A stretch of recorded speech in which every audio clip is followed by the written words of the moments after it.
Hey y'all, we are back. We are back with our conversation with Mrs. Get You Together herself. Come sit down, let's talk, and we're having a real talk. Come on. A real talk. So if you joined us in the first episode, you know that we were talking all things transitions. And where we left off, Mrs. Get You Together was telling us about transitioning from her marriage into a space of healing, into a space of hope, into a new life, a new freedom. So I want to know, we're going to get right into in the thick of things, what it was like transitioning from your marriage into this new space of freedom after you came from Georgia back home to Florida. Ooh, child, I was wild. Ooh, that shit was wild. I'm trying to imagine you wild. Let me see. I know. Let me know. So, I had never known freedom as an adult. Mm-hmm. My entire adulthood, I was married. Right. So, like, all the things I felt like I missed. You tried to do. I did. I covered all the bases. You did. I did. I covered all the bases. And then I created such a love for me that, like, I did so many things for me. Yeah. In my marriage, like, I literally had to revisit this week, and it was over something so small as jelly. Jam on toast. Strawberry jelly. Okay. Well, make sure it was so in my marriage, my first marriage, there was a lot of financial issues. Mm-hmm. So oftentimes I didn't get my pick or my preference. So I liked the strawberry jelly. They liked the grape. So I was forced to eat grape jelly. Yes. So me and Cedric was in the drive-thru at Chick-fil-A, and the lady had given only grape. And I was like, don't worry about it. I'll just eat grape. And he said, no, I'm going to get you what you like. So he stopped and had the lady to give me some strawberry jelly. And like, I got so emotional because it was important to him for me to also have what I like. And it was at that moment that I was like, I have a thing about having multiples and options, because there was a time I didn't have options. And it made me really think about, like, if I like a shirt, I'm going to buy it in multiple colors because I want options. Right. If I like a style, I'm going to buy it in multiple colors because for so long I didn't have options. So it was like, in that moment, it was like, now I understand why I want options. Right. Because for so long, you were settling. If we go be honest, you were settling. I was. I took the back burner. And it was like that about a lot of things. And I always tell this story, like, first time after being single, I wanted ice cream and did not even know what flavor ice cream I liked. It wasn't butter pecan. It is. Really? Love it. But you did not know. No, because if we had to get one ice cream, we would get Neapolitan. So the people who like strawberry could get strawberry. The people who like vanilla could get vanilla. Good Neapolitan yet. Yeah, and then I was good with chocolate, but I could never, it wasn't where we can get this, and we can get that. Yeah. Because I didn't have options. Right. So now you're in a place of freedom. You're in a place where you have options. And also you're in a place where you're with someone who loves you, who honors you, who wants the very best for you. So in that example that you just gave, he considered you and your feelings and your emotions and your needs, which was a transitional space from what you was experiencing in your former marriage. Yes, and like as little as jelly. And I was like, oh my God, that was such a moment. And he's such a kind-spirited person that when I'm having those moments, he's not saying things like, oh girl, it's just jelly. Yeah. He's like, baby, you can have every kind of jelly you want. Oh, come on, Mr. Cedric. You can have whatever you like. Whatever you like. And it was really important for him to make sure that. Because it was important for you. Yep. And, big transition. But think about that's how our Father is, right? Yeah. Because whatever is important to us is important to him. So now you're experiencing love how our Father loves us. I say all the time, he care about what you care about. Yeah. That is a blessing. That is a blessing. And so I always say to Cedric, like, it was his kindness that really transitioned me back to a place of willingly being a part of the body. Yes. Because when we first got married, I hadn't fully surrendered, so, but he would work all night and go straight to church. He did. Yes. Till I met him, he was still doing that. Yes. Go straight to church. And be in the car. Look, I already have dinner ready when you get home. That was me. And I remember the Spirit said, you ought to be ashamed of yourself. No.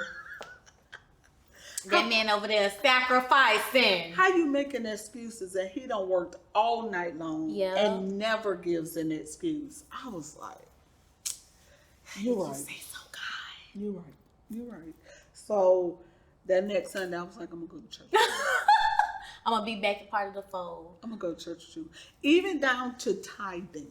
Yes. Like we were going to church and we had found a church that we wanted to be able to worship together. So, even tithing, he faithfully, I'm talking about on Thursday, he writing his check out for the his budget, we know Mr. Cedric budget is on point, okay? Yeah, listen, he paying them tithes. Yes. So I remember sitting in church, and it's funny because the Holy Spirit speaks to you in your words. Mm-hmm. And I remember the Spirit saying, y'all have blessed. Not you have blessed. I was like, what? Yeah, you have blessed. Because he was doing his part, but you weren't doing your part. Yep. And it was then I was like, Mechelle, you know better. You've always been a faithful tithe payer. And so that's what made me look at things like, okay, you need to get it together and do your part. Because even before I began to reconcile myself, like I was still going to the club and stuff like that, he never said, you ought to be ashamed of yourself. Don't go to the club. I'm trying to picture you in the club. Ooh, baby, listen. I'm picturing you in the club. Listen, I used to tear the club up. Listen, you know how it be that person in the middle and everybody be circling around them. That was not you, Miss Mechelle. No. That was your girl. So even though you were still in that lifestyle, still trying to experience the freedom that you did not have, now you're in this new relationship, dibbling and dabbling, and the very person again that he loved you through all of that. He did. He loved you through the entire transition. And I say to him all the time, like, you exhibited the love of Christ. That patience. He would, in every way, he exhibited that love. He would never be like, you don't need to go out. Never. He would never be like, you need to be home at a certain time. He didn't. He just let you be you. He let me be me. And it ran its course. Because he knew that the love that he had for you, it was going to draw you closer. And it did. And when the Bible says, through love and kindness have I drawn thee. And also when it says, some won't be won with the word, but by your chaste conversation. And that's what won me, his chaste conversation. Shout out to you, Mr. Cedric, okay? So how about this? What advice would you give to someone who is experiencing a number of different transitions in life? What we talked about a lot was in relationship, in marriage. I know that there's someone out there that's like, I don't know how I'm going to do this. Mm-hmm. I don't know. I'm in that dark place that we talked about. I've hit rock bottom. I've had suicidal thoughts, and I've even had attempts of it. What would you tell that person? So I think the biggest advice would be to be okay with where you are. when we're in our low, it's the fight that just drags us down, and it exerts your energy. But when I'm in a low, acknowledging I'm in a low allows me to move. Yeah. Too often we don't allow ourselves to feel. Yeah. So transitioning from a place where I held everything in into a place where I allow myself to now feel gives me the power to decide how I'm going to move. Yes. Yes. So as they're transitioning, as they're moving, what if they don't have anybody? Because let's think about what you said before. You said that you do what you do now because you understand that there was not anyone there for you to go through this transition. What would you share with them where it's like, I don't have any, like I'm by myself? One or two things. One, the Lord always sends us people. And thinking back, even when I felt like I had no one, He would always send people. Yeah. He would always send people. Like with Erica. Like me and her, we were in college together, and we were assigned a group project. And I remember one time, like we had a group project, came to class, I ain't had none of my stuff done. Like I was literally I would sit in class and cry. And she was like, don't worry about it, I got it. Now that's a good friend. It is. You know, we go off about these projects we have when group projects. Listen, because you're not going to have me with the F. No. My friend Jamaica, and me and her, we're still friends. Yeah. Like, she was there as a sounding board, like when I really needed someone. So he sent, what I needed for the moment. So I believe that he does send people. He sends people. The second thing is, when we feel that we're alone, we can always feel his presence. Yeah. I remember going through when Victoria had gotten expelled out of school, not knowing what to do. And I was in college, and there was a series of class where I had to take 101, 201, 301. Yeah. So I had taken 101, and then I got scheduled for 301. You're not even supposed to be able to move without the second one. And that particular class is what gave me the knowledge to be able to fight against the school system. I remember sitting in class and I'm looking up like, oh God, you got such a sense of humor, because I ain't even supposed to be in this class. Right. And it was an education law, and he started quoting acts, amendments, court cases. I'm like, sir. After class, I was like, listen, I'm in the wrong spot. Let me tell you what was really, really happening. Yes, in your personal life. And he said, this is what I want you to do. Look up this case, this case, this case, and pull the Fifth Amendment. But look how intentional God is. Yes. That he put you in the place that you needed to gain what you needed to go outside and handle your business. When I wasn't even supposed to be there. Not supposed to be in there. He always gives us people. So we do have those times where we feel like we don't have anybody, but he always sends us people. Yeah. So how did you discern who was the right people for those transitional times? So you had them throughout that time with your as you're transitioning out of your marriage, but let's be real, like we're always constantly transitioning, and you are doing a number of different things.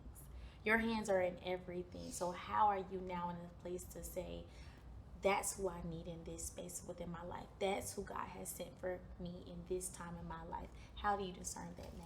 So last year I went through a number of transitions, and they were transitions where they were uncharted territory. I'm like one of those That's the whole people, yeah, because like I'm one of those people where I keep friends. Like the friends I have, I've had them 30 years, 20 years, 10 years. I've just gotten to a space where the Lord has started to bring a different type of friend to us. But I've always kept people. Yeah. Um, Just hoarding friends. yes, come on, we're going to be friends forever. You Yeah. locked in. But in going through and in transitioning on last year, like I was hurt from by people I never would have imagined that I would have been hurt from. So it caused me to see things differently. Yeah. Like I struggled with rejection. And those transitioning friendships, oh my God. Now you in my business and we supposed to be getting your business. We'll do that next. When I said tugged on rejection in a way that I like, oh my God, I'm sitting and I'm like, God, I'm angry. Right. This hurt. I'm like this. But what he needed to show me was see people for who they are.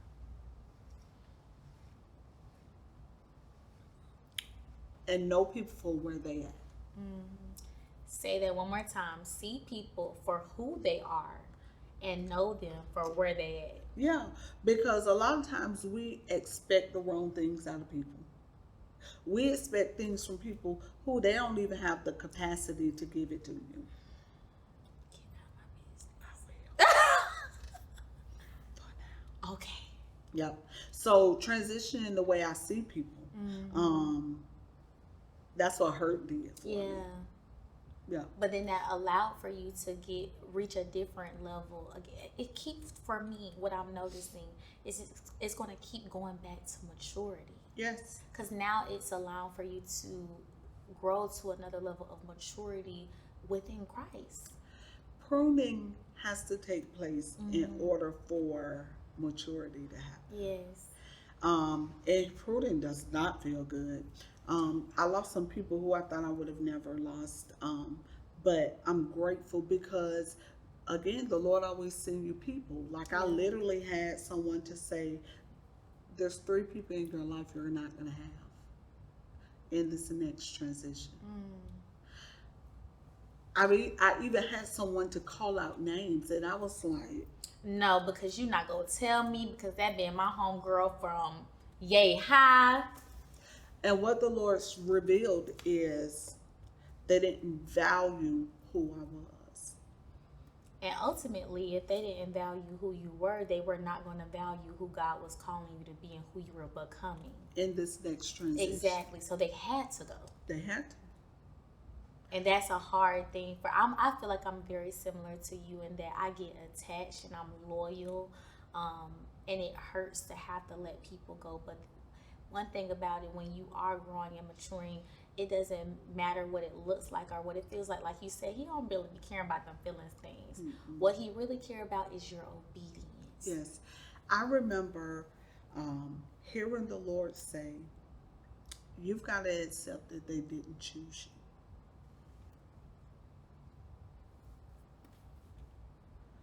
I was like, you did not have to hurt my feelings. Because that thing cut deep. And it's a reality that we don't want to accept. It was, because you always choosing them. But to have to face the fact that they did not choose you. Rejection. And we got to destroy that spirit of rejection. Plug in the book. That's a good book. If y'all destroying the spirit of rejection, go get it. And that's how I was able to start transitioning. Yes.